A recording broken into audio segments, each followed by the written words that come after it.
Informasi yang pertama, saudara, warga Kebun Cengkeh, Galunggung, dan Warasia, Kecamatan Sirimau, Kota Ambon, mengeluhkan kondisi infrastruktur dan krisis air bersih saat bertatap muka dengan anggota DPRD Kota Ambon, Yusuf Wali.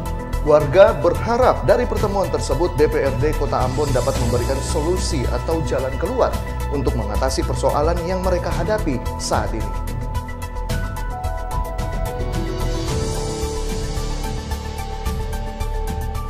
Anggota DPRD Kota Ambon dari Partai Keadilan Sejahtera Yusuf Wali saat reses mendatangi konstituennya yang berada di Kebun Cengkeh, Galunggung, dan Warasia, Kecamatan Sirimau, Kota Ambon.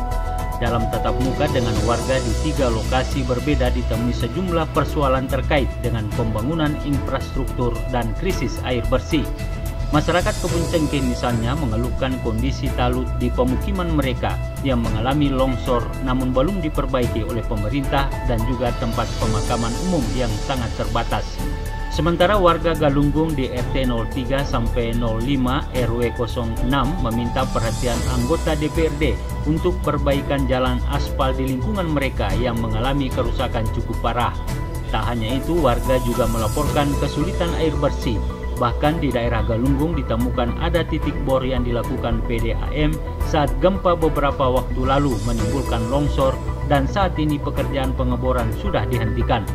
Menanggapi hal tersebut, Yusuf Wali mengatakan semua aspirasi warga akan menjadi perhatian serius dirinya untuk disampaikan ke pemerintah kota dan diparipurnakan. Ini menjadi masukan resapan aspirasi pada saat reses anggota DPRD Kota Ambon di masa persidangan kedua yang akan dibuat dalam bentuk laporan tertulis yang akan dimasukkan ke DPR, dan mudah-mudahan dalam waktu dekat DPR akan melakukan paripurna khusus terkait dengan aspirasi pada saat reses, dan ini akan dimasukkan ke pemerintah Kota Ambon dalam musrembang Kota Ambon.